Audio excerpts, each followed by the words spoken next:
અમદાવાદ શહેરમાં Narol police station ખાતે એક ગુનો નોંધવામાં આવ્યો હતો કે જેમાં જે વિક્ટીમ છે એનું એટીએમ કાર્ડ બદલાઈ ગયું હતું અને ત્યારબાદ એમાંથી કેટલાક રૂપિયાની ઉપાડ થઈ ગયો હતો, જેમાં ટોટલ 1,68,000ની કિંમતનું જે ભોગ બનનાર છે એને નુકસાન થયું હતું.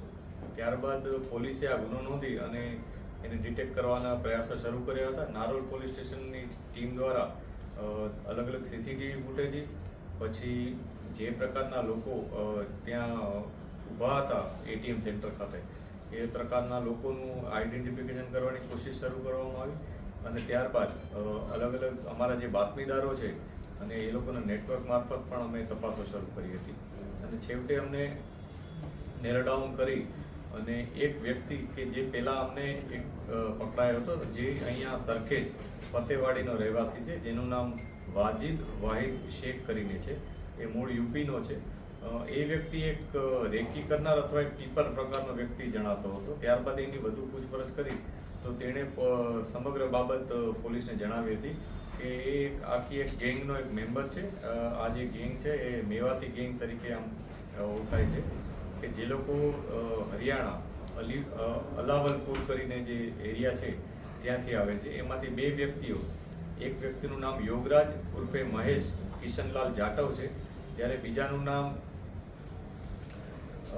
આસિફ સમૂન મેવ કરીને છે. આ બંને મિત્રો છે, બંને અલાવલપુર હરિયાણાથી જ આવે છે અને એ લોકો બંનેનું કામ એક્સપર્ટ તરીકેનું હતું કે એ લોકો એટીએમ સેન્ટરમાં જાય, થોડુંક જોવે કે કયા પ્રકારના વ્યક્તિઓ ત્યાં આવ્યા છે અને પછી એમને મદદ કરવાના બહાને અથવા એમની પાછળ ઊભા રહી અને કોઈને કોઈ બહાનું બતાવી અને એમની સાથે વાતચીત કરી અને એટીએમ બદલી લેતા હતા.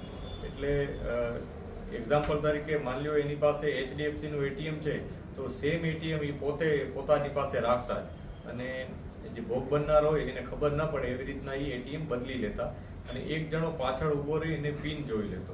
આ પ્રકારે એ લોકોની એક મોડસ ઓપરેન્ડી રહેતી હતી અને આ રીતના એ લોકો અનેકો ગુના આચર્યા હતા. આમાંથી જે યોગરાજ છે એના વિરુદ્ધ દિલ્હીમાં એક ગુનો નોંધાયો હતો અને જે આસિફ કરીને છોકરો છે એના વિરુદ્ધ યુપીમાં 2 ગુના નોંધાયેલા છે. જ્યારે પોલીસે વિગતવારની પૂછપરછ કરી અને ઇન્ટ્રોગેશનમાં ઘણી બધી બાબતો પોલીસને જાણવા મળી કે જેમાં અમદાવાદ શહેરના કુલ 8 ગુનાઓ ડિટેક્ટ થયા છે અને એક એટલે ગુજરાતના 8 ગુના અને એક હરિયાણાનો ખેરીપુલ જગ્યાનો પોલીસ સ્ટેશનનો ગુનો છે એ ડિટેક્ટ થયો છે.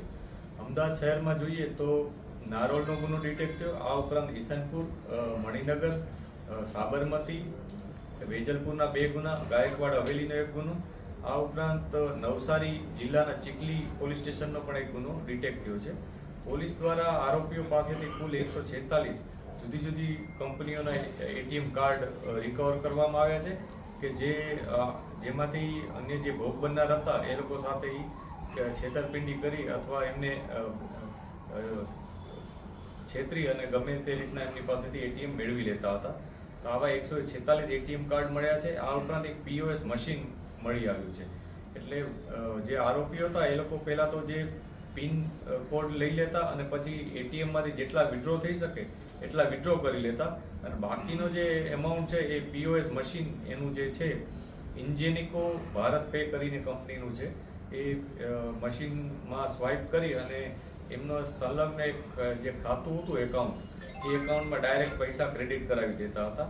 આ પ્રકારની એમની એમો હતી અને આવી રીતના પોલીસે લગભગ 9.5 લાખ રૂપિયાની જે ટોટલ તમામ ગુનાઓની જે થઈ છે, ક્રાઇમ બન્યો છે એ ડિટેક્ટ કર્યો છે અને એમાંથી 1,68,000ની જે નારોલ પોલીસ સ્ટેશનનો ગુનો હતો એને પણ ડિટેક્ટ કર્યો છે.